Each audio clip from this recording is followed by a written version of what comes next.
Have you ever gotten stuck when it comes to branding? The colors, the fonts, the icons, oh my. Welcome to the Biz Essentials podcast. I'm your host, Veronika, and I'm an entrepreneur just like you. I, for one, have gotten stuck on branding, specifically logos, many times. Today, we're going to be speaking with Kelly Wittman. Kelly is the owner of Witt Company, a brand strategy and design studio that helps small business owners showcase their expertise through consistent and cohesive branding. And we think about having a brand that supports our business. It's really getting in touch with what we want that business to be. So identifying what I like to call your brand foundation, so that when you do decide on a logo, you can have that clarity in terms of how you want your brand to look, so that it helps support that experience that you want your brand to have when people have that touch point with your business. So if you just started a business and you need to know how to start a brand strategy, or if you've been in business a while and you're not sure if you need to rebrand, stick around and we'll talk to Kelly right after this. Tony Robbins once said, "No matter how many mistakes you make or how slow you progress, you are still way ahead of everyone who isn't trying." This is the Biz Essentials. You want to grow, get ahead, keep the spark. Here you'll get valuable insights and empowerment to grow personally and professionally. Isn't it about time you turn your dreams into successful passion projects? Learn how to be productive, be successful, be joyful, and more importantly, be yourself. The B Essentials. This is the Biz Essentials. And this is your host, Veronika of Veronika Ventures. Welcome back, everybody. I'm here with Kelly. I'm excited to have you here because what you do is so important and vital to all of our industries. So before we get started with the podcast, why don't you tell us a little bit about yourself and what it is that you do? My name is Kelly. I am a brand strategist and designer. I own a branding studio just north of Minneapolis, Minnesota called Witt Company. And we work with service providers and folks that are selling themselves or an expertise and really help them to communicate their business and their brand consistently and cohesively so that they can have a brand that supports their business and reaching their version of success. Branding is something that affects all of us. And I'm not quite sure that everyone really puts the amount of effort that they should when they're coming up with their branding strategy. Those of us who are starting out or maybe thinking about rebranding, what's the first step in kind of determining your brand? Great question. So oftentimes, I think it was kind of alluding to what you were saying, is that we can jump into the quote unquote fun part of the colors and the fonts and, more of the visual aspect. But when we think about having a brand that supports our business, it's really getting in touch with what we want that business to be. So identifying what I like to call your brand foundation, which is who are you serving? So getting really clear on that perfect for you client, the person that if you could clone them, you would, getting clear on why the work that you're doing matters and what exactly that you are offering, what is that transformation? And then how do you want people to feel when they experience your brand? And all of those four pillars really help to clarify and then identify and guide the visuals so that when you do decide on a logo, or if you're going through a rebranding process, when you realize that your visuals aren't serving you, you can have that clarity in terms of how you want your brand to look. So based off of things like who you're serving and why the work matters and how you want people to feel, you can pick colors with intention. You can pick the fonts and the typography with intention. You can pick a logo and the logo structure with intention and be strategic about it so that it helps support that experience that you want your brand to have when people have that touch point with your business. Interesting. So you're saying that before we even think about colors, logos, all of that stuff, we really need to hone in on our target audience so that we can kind of direct that towards our target audience. Exactly. Because if we think about it, if you dive right into the fonts and the colors and picking a type of logo without identifying who you really want to serve, what happens if you pick colors that are super bright and maybe more feminine in style, and then you decide that you want to target corporate men? The visuals aren't going to be attractive necessarily to that ideal client. That's why it's super, super important to at least have some type of understanding and clarity around who you want to serve, because your visuals, the brand visuals, are supposed to support your business and they're supposed to bring ease and enjoyment into your business. And when they're done with intentionality and strategically, then they will fulfill that, right? And they're not working against you. They end up working for you and making things a lot easier, which is the goal. Right. While we're speaking of colors, when we're choosing colors for our brand, what's some things that we want to keep in mind? I go back to this fourth brand pillar, the how do you want your brand to be experienced? So thinking about different adjectives, right? What do you want them to feel when they come in contact with your brand? So whether that's jumping on your website or seeing a post on social media or attending an event and meeting you in person, every really visual or contact touch point that someone has with your brand, thinking about the adjectives that you want them to think about and to feel. So for an example, if you want them to feel excited and fun, the colors that you can and may select for your brand would be probably more saturated and bright and bold. Versus if you want someone to feel more elegant and sophisticated and calm, colors will be less saturated, maybe a little bit more muted, toned down, more earthy. So when we think about how we want that feeling and really put the pen to paper and structure or bring that clarity and put the adjectives down, then we can have colors that really evoke those feelings that then bring out the feelings and the experience that we want our brand to have. Color plays such a strong role and can play such a strong role in our visuals. And I don't think we give it enough credit. We can just pick ones that we like, oh, those look good together. But when you step back and really think, okay, how do I want people to feel and how can my colors help evoke and promote those feelings? Then again, it goes back to this idea of your brand really supporting your business and that experience that you want people to have. That makes a lot of sense because if you were to have, let's say, a meditation business, you're not going to have black and red on your website because that's not exactly peaceful. Exactly. And, oftentimes, and myself included, I did this when I had first started our home renovation blog.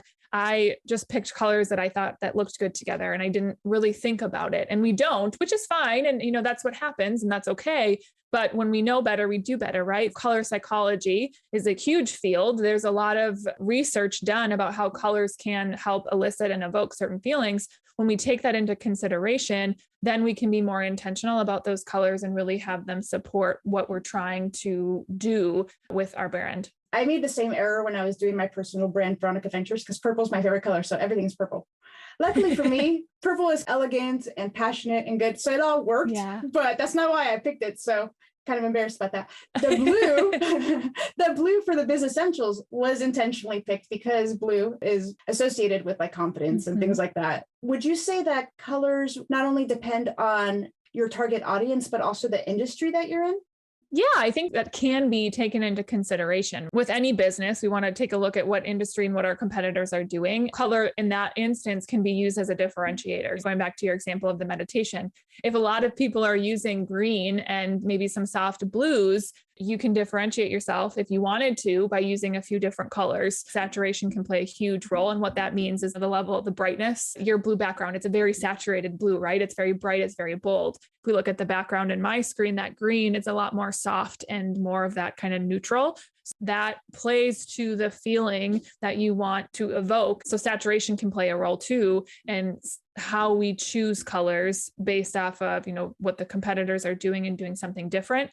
Or if you want to get an idea of what people are doing and that's maybe the standard, then you can kind of go in line with what the standard is and what the expectation is. And part of this process, especially if we're just getting started, is just taking action and seeing what's resonating with our audience and then also what's resonating with us. I know I said in the beginning, it's important to find out who your ideal client is so that you can pick visuals that align with them.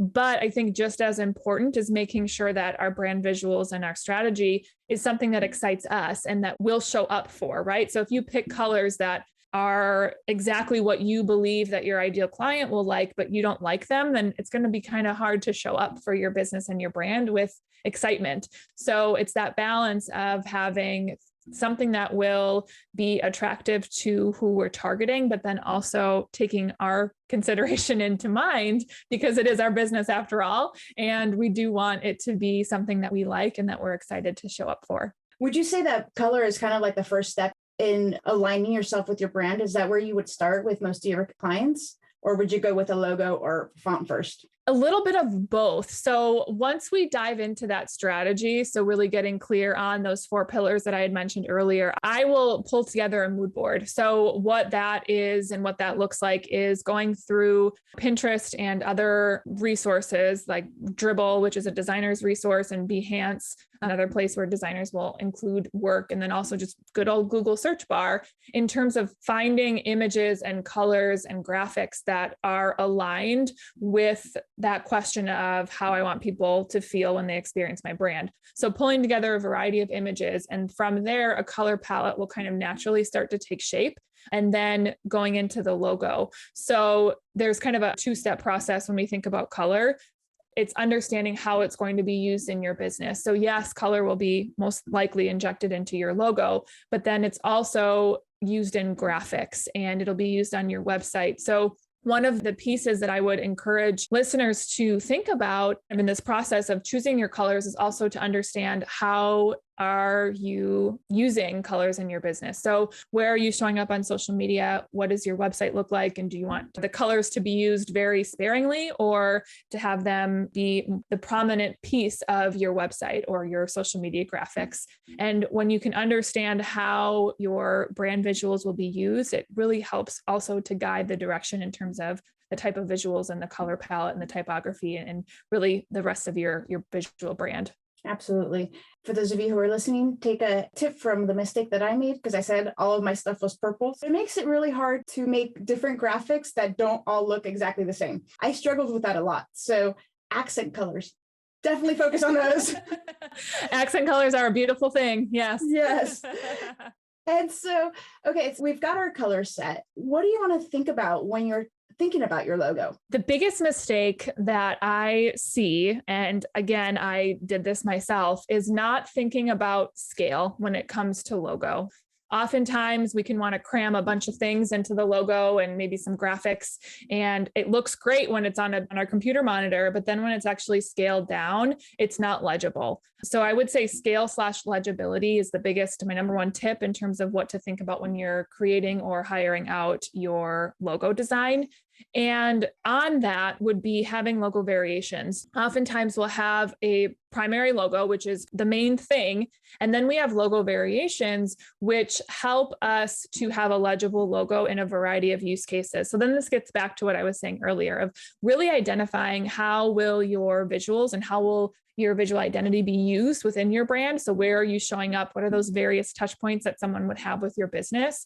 And then when you understand that, you can make sure you have a logo that is legible in that use case. For example, if I have a logo that's very horizontal, when it's scaled down to maybe say a profile picture on Facebook, because it's long, it's not going to scale down very well and it'll end up being super teeny tiny when it's in a profile picture versus if I have my primary logo, which is more horizontal, I can then have a logo variation, which is maybe stacked. So the words are stacked on top of each other so that when it's scaled down, it's still legible. So thinking about, again, the different use cases and places that the logo will show up and making sure that we have a variation and a layout that is specifically for that type of use and making sure that it still can be read and that it's still legible, because the whole point of our logo, right, is for brand awareness, so that when someone sees it, they think about our brand and they think about the adjectives that we want them to feel when they experience the brand. So making sure that it can be read and that it is legible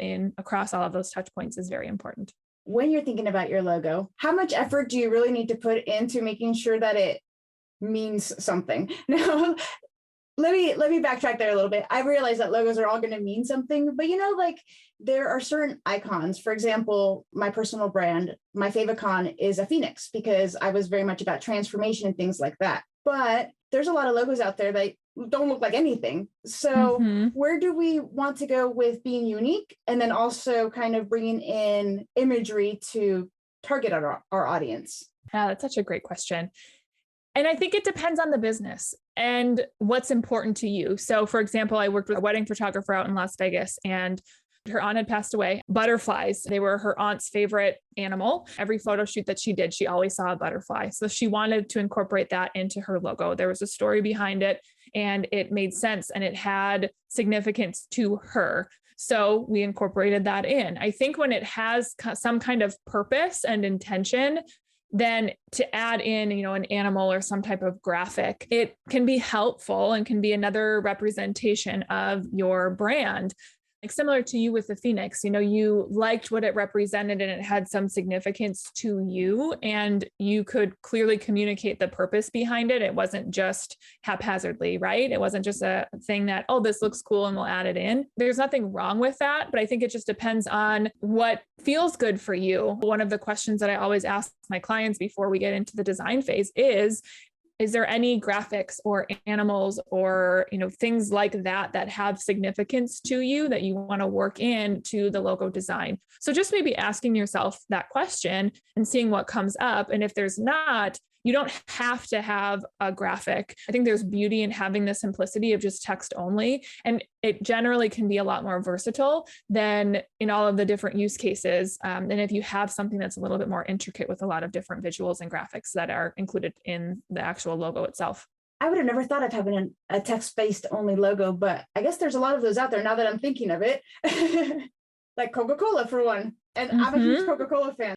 And to your point, they do have various variations, all right? Because they have the Coca-Cola and then they have Coke, and then just so much to go with, even just having text-based. When somebody wants to work with a specialist like yourself, how much information do we really need to know? Because when I've been starting a brand or a business, I'm like, I don't know, this is what I want to do. Help me. How much information do we need to bring to someone like you when we're ready to brand our business? Yeah, that's a really great question. It depends on what your goal is and how much clarity you have on your own business. I've worked with new businesses, so you don't necessarily need to be established in order to work with a brand designer. That being said, it is an investment. So not just time, but also money. So it's not for everyone. And if you're unsure of things like who you're working with, who that ideal client is for you, or really what you're going to be offering, I don't necessarily think it's the best idea to invest in a brand designer that goes through the full brand strategy and design process, because you don't have that experience yet. And it can be a big investment. And there's nothing wrong with going to sites like Fiverr or 99 Designs, or at Witt Company, we offer template logos as well. The purpose behind that is you don't know yet. And in order to get to know your brand, you need to take action and need to work with people. And I primarily work with service providers. So it's taking on those clients and getting clear on who you really do want to serve. So I would say, in order to get started, how do you know if you're ready to go in and do the full branding process? Having clarity on that ideal client. So who is that perfect for you person that if you could clone, you would? And it doesn't need to be like, I know everything about this person, but it needs to be a general idea. And then what kind of services are you going to be offering? And then also just the use case of how your visual brand will be used can vary dramatically based off of how you're showing up. So if you come to me and say that you're a personal brand and you want to be a speaker and you're going to be writing a book and that's your primary revenue source, the type of logo that we'll create will be specifically for showing up on presentations and making sure that it looks good on maybe a PDF for your ebooks that you're writing, versus if you are a service provider and your primary marketing strategy is going to be social media, different type of structure, right? Or if you sell products and that's what you want to go all in on, then a logo that looks good on packaging, right? So different types of use cases. So that's why it's important to have at least a general idea of what you're going to be offering. It doesn't have to be that crystal clear, but I would say to be 60 to 70% there, right? If we were to think about having 100% business where we know exactly what we want, I don't know if that even is feasible. I've been doing this now for 5 years and I still am not there. But I think just having some clarity and understanding of really those foundational pieces that I had talked about in the beginning will help you get started on that branding process and make sure that you can do it with intentionality and strategy. You don't want to go through that process and then 6 months from now realize that I really don't want to go and work with this type of person, or these aren't the services that I want to offer. Now my logo doesn't work in 90% of where it needs to work. So I think having that clarity is really helpful. Interesting. So where I would have thought that before you start any business, you have to have all of this decided, it sounds like maybe it's better to start working with your ideal client, get that really honed in so that you know where to go with your branding. Yeah, that is exactly right. And that's not to say that you don't need branding to get started. I wholeheartedly think that you do, but I think the question, right, is when should you invest? Thinking about those 4 pieces, I would recommend putting something down on paper, and that's where you start, right? And then you work with someone, and then you revisit those 4 pillars, and then you work with another person, or you sell another product, and then you revisit those pillars. So refining that until you get to a place where it's kind of repeatable, right? And you start bringing in the same type of person and you're realizing that's what lights you up, or you're selling the same type of product or service. It's clarifying it as you're taking action. And then you can think, okay, I've got a pretty good understanding of where my business stands and what I want my brand to stand for. Now it's time to have the visuals to really support and bring that vision to life and really accentuate the personality that my brand is starting to have and starting to take shape. Let's say we've started, we have a logo and we're going along and all of a sudden we realize, okay, maybe our logo doesn't quite fit where we are now. How do you determine, or when do you know that you need to rebrand? If you get the inkling, it's worth exploring, right? Getting curious on why that is and trying to identify the specific pieces. So is it because the logo isn't showing up or translating well to the marketing channels that you're showing up for? Is it because the colors are off and they're not really evoking the certain feelings that you want your business and your brand to have? Is it because you've shifted and pivoted who you are serving or the offerings that you're having and the brand really doesn't reflect that pivot? So understanding what isn't working. And once you can pinpoint that, sometimes, if it's just a simple color fix, that might be something that you want to do yourself, or maybe you have someone come in on an hourly basis and kind of play around with colors, versus if you realize that it's a pretty big shift that you need, then it's time to go through the rebranding process. Oftentimes in our own business, if we're DIYing a lot of stuff, I'll work with clients that have kind of duct taped a bunch of things together. They'll create an offer and they'll create a brand for it and do some colors, and then they'll offer something else. And then that kind of has its own brand. And then they have some social media stuff and it's kind of all piecemeal together. Totally nothing wrong with that. You do what you need to do to get your work out there and to work with people and get that revenue coming in. And then when we feel like we can get our head above water and then we take a step back and we realize, oh crap, nothing's consistent anymore because I've just been following where the path takes me. And then you realize that you have these inconsistencies and you just really want to kind of wrap everything together, have that cohesive feel. So when someone does experience your brand on social media and then they jump to your website and then maybe they go to a different social media channel and then they read an opt-in that you have on your website for email subscribers, everything feels like it's coming from the same business and they can really get a sense for how you are and what they will experience when they interact with you. Let's say my logo is perfect. Not saying that it is, but let's say my logo is perfect. Is there ever a time that companies need to rebrand just because things like that get outdated? Do logos even get outdated? Yes and no. The goal is that your logo is timeless and that it will last as your business grows. It will grow with you as your business grows. That's not always the case. I'm not a huge believer in creating logos that are trendy because then they can feel outdated. When we think about doing design trends and incorporating them into our brand, I would always recommend doing something that's trendy, like in a social media graphic, or maybe in a PDF or an ebook or something that's easily changed rather than your logo. That would kind of be a sub tip. Try not to have a trendy logo because then, 5 years from now, or maybe even a couple of years from now, because things go so quickly, it feels outdated. The goal would always be to not have that be the case. That being said, coming back to how do you know if you're ready for that rebrand is thinking about, is your logo serving your business? Really asking, and this might be a great opportunity if you have been in business for a while and you're wondering if your logo is feeling outdated, to reach out to your community and reach out to your audience and your past clients and get them to provide some feedback, looking at my logo, what feelings and what adjectives come up for you, and seeing if that's still aligned with how you want your brand to be experienced. And if there is some disjointing there, then perhaps it's time to go back and revisit and see. And it might even just be a small tweak. I've worked with brands in the past where they had a wrapped van and they had their logo, so they didn't want to go in and update it and have to rewrap all of their vans. But we just went in and tweaked what they currently had, and just different things and minor updates that you can do to freshen it up while still maintaining the integrity of what that original logo is.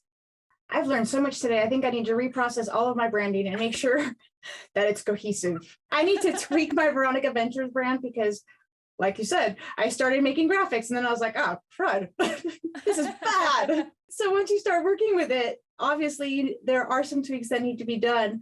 Is there anything that I missed? Because I feel like I've asked you a million questions, but is there anything that you want to touch base on that I might have missed for our audience? Because there's so much, and it's such an important topic. Yes, it is such an important topic and it can be overwhelming. So I think the last thing, just to wrap up, is you're not quote unquote doing it wrong. You're not going to miss out on business because your logo isn't where you want it to be. I think we can put so much pressure on any one individual piece of our brand, and we forget that it all works together. It all comes together to help tell this story. So take the pressure off and just know that your brand is evolving, just like you as a human, just like you as a business, and it's okay for it to change. It's okay for it to update. And in fact, I think that when it does, that means that you're doing things right because your business is then growing. And as long as we keep in mind that overarching question of, is my brand supporting my business? You should be good to go. For those of us who need someone like you, where can people connect with you? Connect with me on our website. It's wittandcompany.com. We have a weekly newsletter that goes out every Friday called the Branded Chat. So if you really like learning about branding and business and how your brand can support your business, that's a great place to connect and learn more. Fantastic. And I'll be sure to put all of that in the show notes for those of you who are listening and driving at the same time.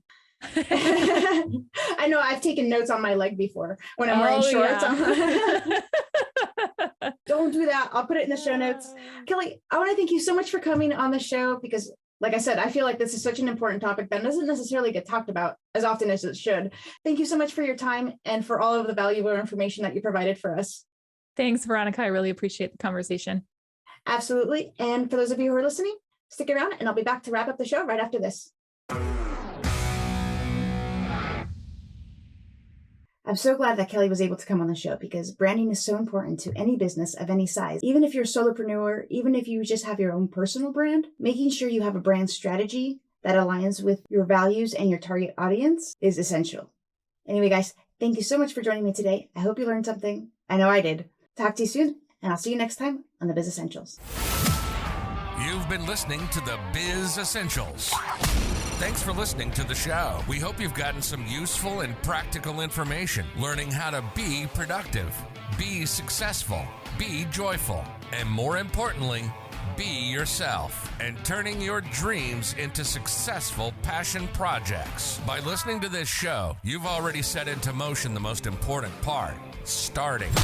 So it's important to catch the next episode. Make sure to like, rate, and review the show. In the meantime, hook up with us on social media at Veronika Ventures and at the Biz Essentials. Till next time, this is the Biz Essentials. Today's quote of the day is, branding is the process of connecting good strategy with good creativity. Marty Neumeier. Thank you so much for joining me today, guys. Hope you're having a fantastic day, and I'll talk to you soon. Bye.